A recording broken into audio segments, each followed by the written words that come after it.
Salam, hər birinizi salamlayıram. Bugün sizlərə 7-ci sualın izahını vermək istəyirəm.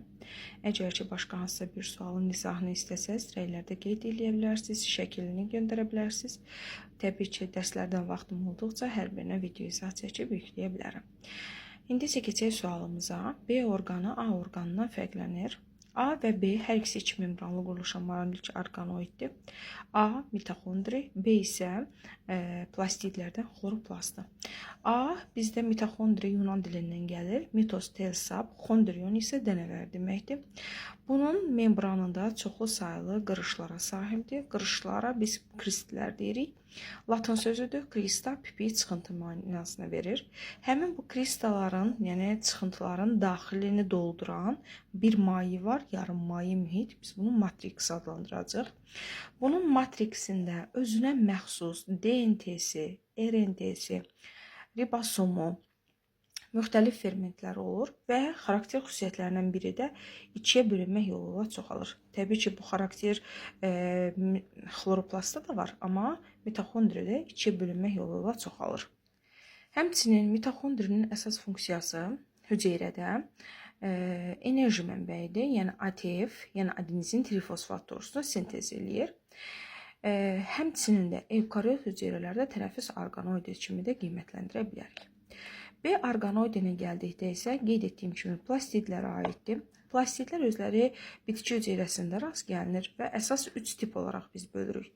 Xloroplastlar, xromoplastlar, leykoplastlar.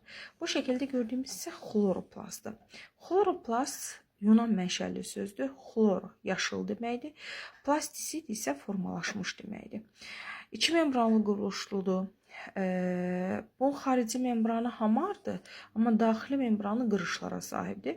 Həmin qırışlar da gördüyünüz kimi daxildə üst-üstə yığılıb qranlar əmələ gətirib. Qranlar da tilakoidlərdən təşkil olunub. Bu, yəni xırda gördüyünüz lövhə şəkilli elə bir burada balaca belə yumrular var.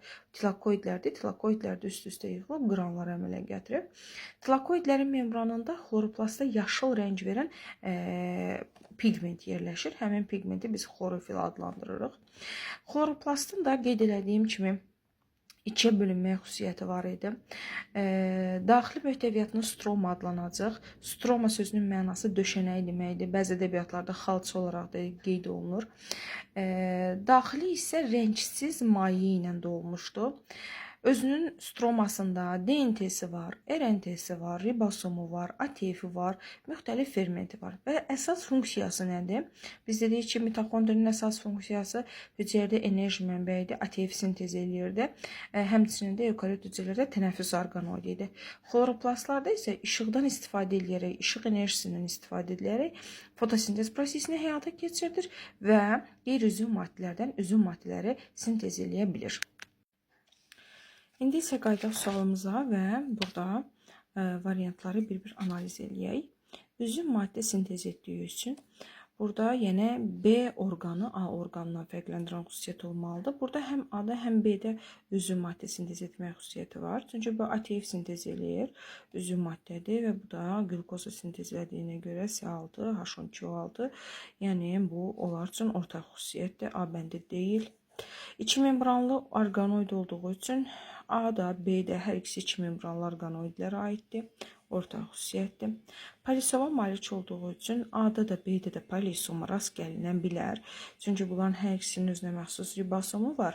Ribosomun da əsas funksiyası zolal sintez etməkdir. Zolal sintezi də tək ribosomda deyil, məlumat RNT-sinin üzərində də yerləşən ribosom qrupunda ola bilər. Biz buna polisom da deyirik. Təbii ki, ribosomu haqqında danışanda deyirik ki, həmin o polisomlarda minimum 4, maksimum 40-a qədər ribosoma da rast gəlmək olur. Yəni bunların hər ikisinin özünün ribosomu olduğu üçün polisoma da sahib ola bilərlər.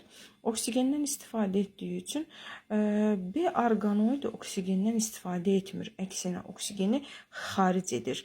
Yəni su 6 mol karbon qazı 6 mol su ilə reaksiyaya girdiyi zaman alınır bizdə qlükoza və 6 mol oksigen. Oksigenden istifadə etmir. Oksigeni əksinə sintez edir. Amma stromaya malik olduğu üçün bəli, bunun daxili hissəsini biz adlandıq stroma. Stroma sadəcə xloroplasta aiddir. A orqanında isə biz dedik edici matriksi var bunun. Deməli, bunun stroması olduğuna görə A orqanını B orqanını A orqanından fərqləndirən xüsusiyyət olar. Yəni burada doğru cavabımız Y bəndi olar.